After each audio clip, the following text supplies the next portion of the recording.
Yo, what is good, everybody? It's your boy, the Strongest Wizard, and today we have two very important topics to talk about today. One of them being the main reason why you're probably watching this video, and that's actually going to be my OP04 list of this green-purple Doffy leader. I absolutely love this guy. I think this deck is super fun. It's a bit spicy. It's really, really good. But before we get into that, I also want to give a quick shout out to all of you guys because your boy hit 3K subs, and honestly, I'm lost for words. It has been an insane ride.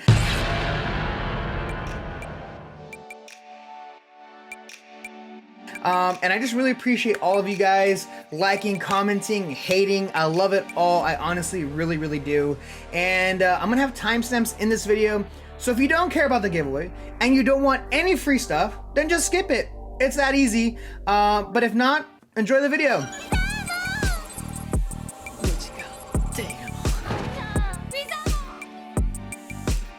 So it's time to talk about this giveaway now, and if you're new to the channel and have no idea who I am, well, I'm the Strongest Wizard. I design custom playmats for this amazing card game, and at every 1,000 subs on this channel so far, I've actually given away a custom playmat that I've designed. So at 1,000 subs, I gave away one, at 2,000, I gave away two, and at 3,000 subs, you guessed it, I'm giving away 3 custom playmats, and that's a lot of playmats. Now, I know what you're thinking, Wizard, well, how do I even enter such giveaway? Well, it's really easy. All you need to do is like this video, comment down below which playmat you want. I have a link in the description down below on where on my website is where you can see all the designs. I have like 26 different designs. I'm gonna show them all right now, right here, really fast. And third thing that you have to do is just subscribe to the channel. It's super easy. So just to run it down really quickly for you once again, like this video, comment on which playmat you want, and third thing is subscribe to the channel. That's it. Last thing I want to say is thank you guys so much for checking out this video and this channel. All the continued support, I really appreciate it. Even if you're just here for a free playmat, I really don't care. I just really appreciate you taking the time to hear me out. You know what I'm saying? It just means a lot. So anyways, it's time for this deck profile. So starting with the deck list, of course, we have our leader, which is going to be Doffy. He's a green-purple, 5k power, 4 life leader. And if you don't know what his ability is at the end of your turn, you unrest to Dawn. That's it. It's really, it's mandatory. You don't have a choice. And so if you have 1 rested Dawn, you unrest the 1 at the end of your turn. If you have 10 rested Dawn, you actually only unrest 2. Pretty straightforward. Like I said, really, really fun. First card here is we have Fiesta. Fiesta is a 1 cost, 0 power film card here. 2k counter, which is super, super nice. And it's just our Searcher. Searcher's top 5 for a film card and adds it to hand. That's pretty much it. Mandatory, can't go lower than 4. No shot. Second card is we have 4 Tony Chopper. It's just another 2k counter card that is searchable through Fiesta. It's film. It's really, really good. Next card is we have another 2k counter card. Lots of 2ks in this deck, but it's actually Shiki. Shiki's a 2 cost, 3,000 power film card. But this one has actually a bit of a twist to it. It actually has a trigger. So trigger -1 Dawn to actually play this card. And I've actually used it a couple times. Comes in kind of clutch sometimes. You just need another body on the board. 2 more Dawn attached to it. It becomes a 5k. It kind of comes in handy. Brand new card in this deck. And in this card game, it's actually going to be Sugar. Sugar is a 2 cost, 0 power Don Quixote Pirates card, 1k counter, and Sugar's ability is pretty nuts. On play, you actually rest a 4 cost or lower card, so kind of like a cheaper EZO, but the real bread and butter is actually the other ability that it has. So on your opponent's turn, once per turn, when your opponent plays a character, this is mandatory effect by the way, you have to rest Sugar to rest one of your opponent's characters. Doesn't matter which one, it just has to be one of them. So it could be the one that they just played, or it can be one that's already standing. Now this is extremely, extremely good. So if they throw down an Ace, for example, well, Ace has Rush. Well, Sugar, not anymore. Sugar makes it so that the character is rested and it doesn't have really rush anymore because they can't attack. There's no way to unrest Ace. Same thing goes for obviously Luffy, unblockable Luffy, every rusher essentially. But what's also really cool, if your opponent is just trying to play a character, you can actually rest one of their blockers, so you can try to go for game the following turn. Super, super good. I used to play it as a 3 of, but I realized, I opened my eyes and I said, well, Wizard, we need 4 of no matter what. Next card, we have Film Nami, Old Faithful here. 3 cost, 5k attacker, 0 counter, which is very important to know. On play / when attacking, search top 3 cards for a film card and add it to your hand. It does cost 1 Dawn to do so you have to tap 1 Dawn. But it's really, really good. Keeping her alive is extremely important. Making sure that you can always, when you play her, you use the ability. She's pretty easily to be removed of. 3 cost, 5k power. It's pretty easy to remove that kind of character. So keeping Nami alive is pretty important. Next character is another 4 cost, 5k power blocker, 1k counter, and that's Uta.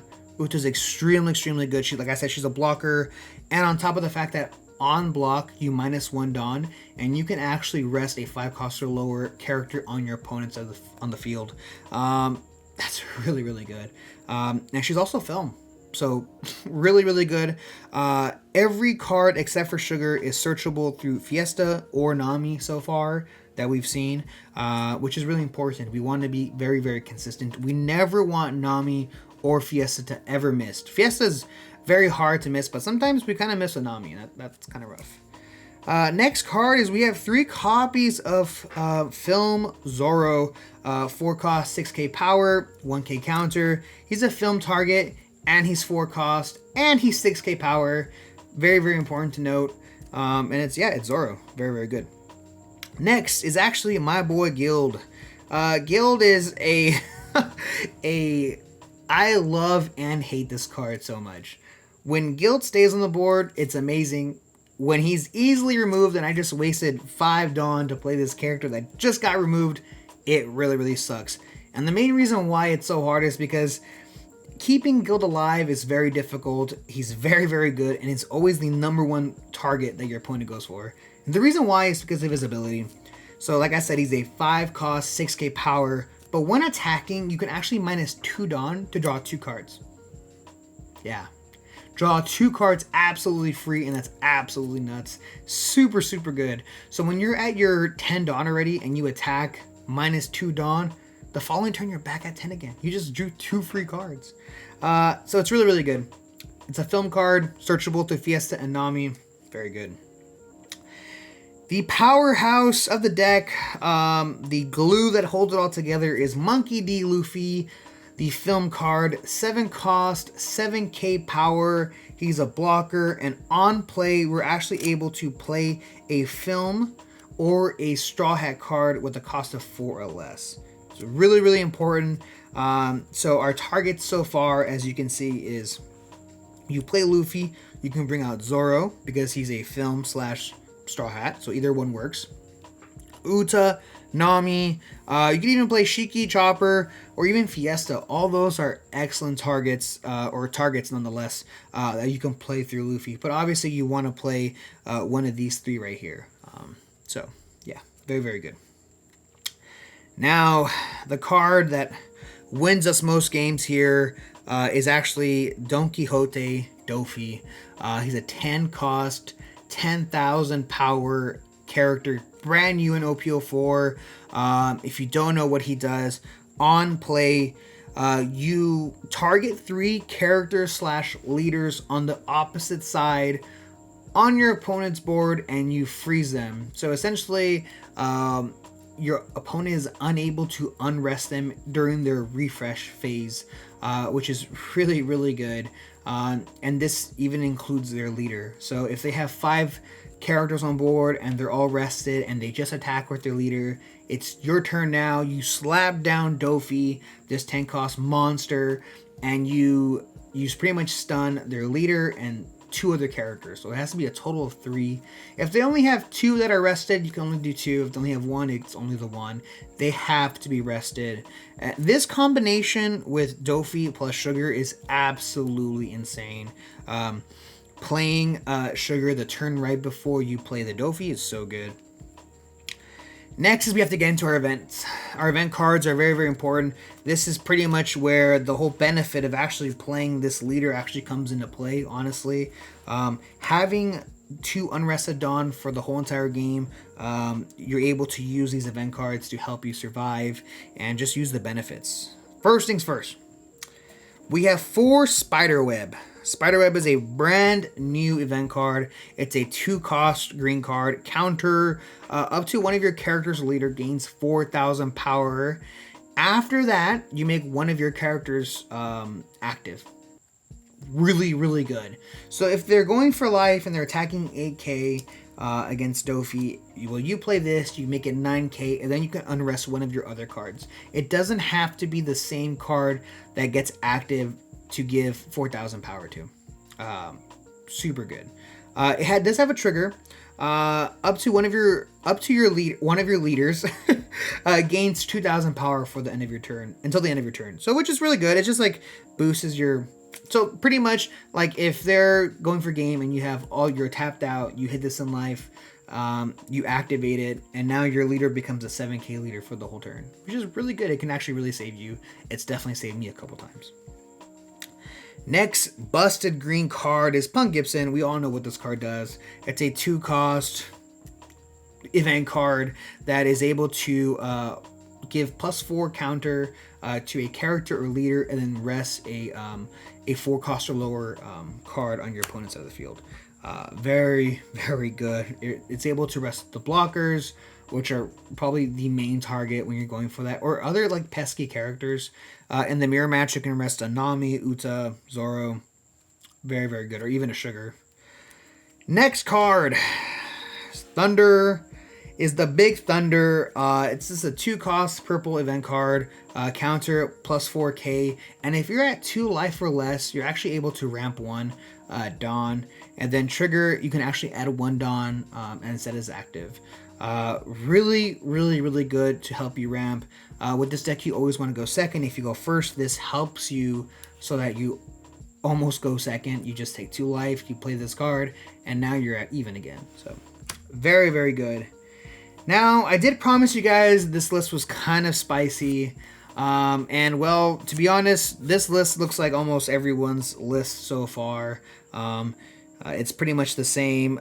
The only difference in this list that you probably have noticed with others is that some might change the ratio on the Zoros, the 4/6s, to something else. Some might be running Usops, some might be running Brooks. But the real spice is I run a 2 of Union Armada.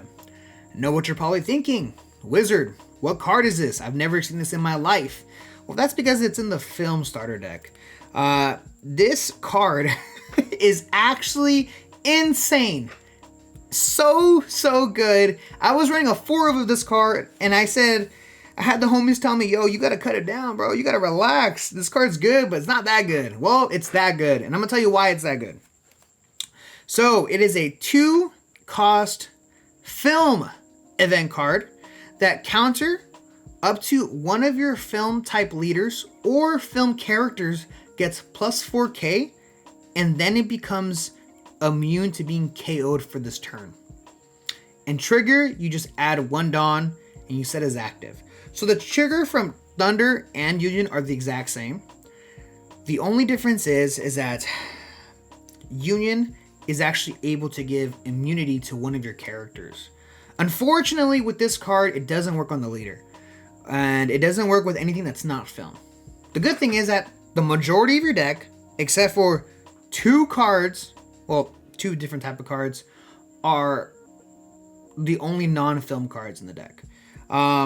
So now you're thinking to yourself, well, why do I want to run this? Well, I said it gives you immunity from being KO'd. It doesn't mean just by battle.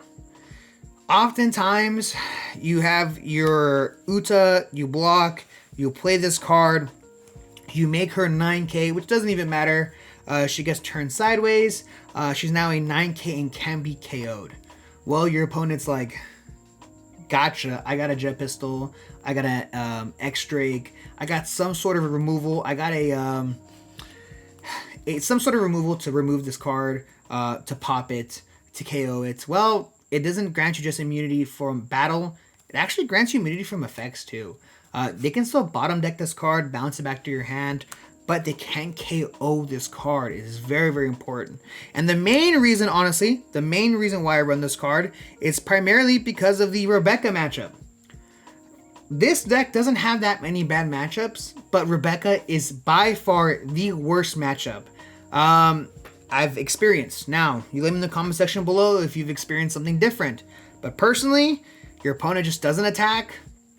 Early on, you start attacking 5Ks. That's not good enough, so you need to start attacking with 7. And where the really, really big issue is that when they start looping you.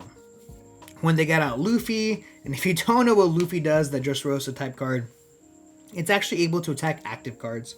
So you have your Luffy set up, you spend a whole turn, you have Luffy set up, you can throw down an Uta or a Nami. Let's say you throw down the Nami, you search, you're like, okay, I'm in good standings right now, and then they just drop a Luffy on you. It can attack twice into your characters and set them as active, right? So obviously they're always going to go for the bigger character. So let's just say you have Luffy on board, it's active, you have Union in your hand, they're attacking you with Luffy with 11k. Okay, now 11k, well, if we play Union Armada on Luffy, he gains plus 4k. That doesn't really matter too much, honestly, because he gains immunity. So now the attack goes through, Luffy doesn't die, and now that Luffy character, the Dressrosa type, is going to attack something else. Like I said, we have that Nami on board. They attack the Nami. Luffy gets to block that attack for free, and it doesn't die. So they just wasted both attacks because this Luffy isn't dying. You can run the same scenario with Uta. If they attack you, you play Union Armada straight into the Uta. It doesn't die. You get a free block. It's so good. Same thing works for Nami. Let's say you're not playing against Rebecca. Not everybody's playing Rebecca, right? Well, you just want to keep Nami alive. You can just counter out of it, never gonna die. So pretty much what I'm just saying is that Union Armada actually is a pretty good hidden tech. It's able to keep a lot of your characters alive that you really need to be kept alive. Cards like Guild or Nami, they're just super important to keep alive. They're your draw power of the whole entire deck. It's what sets your deck and other decks apart. But I can't take full credit for finding this secret sauce of a tech card. Huge shout out to Jackson. He really helped me out. He's the one actually that told me about this card, that it'd be pretty good in this deck. So shout out to that man for killing it. And yeah, that's pretty much it. This is the deck list.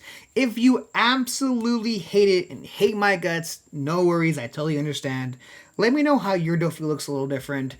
Do you run the Brook package? Do you run this bait of a card?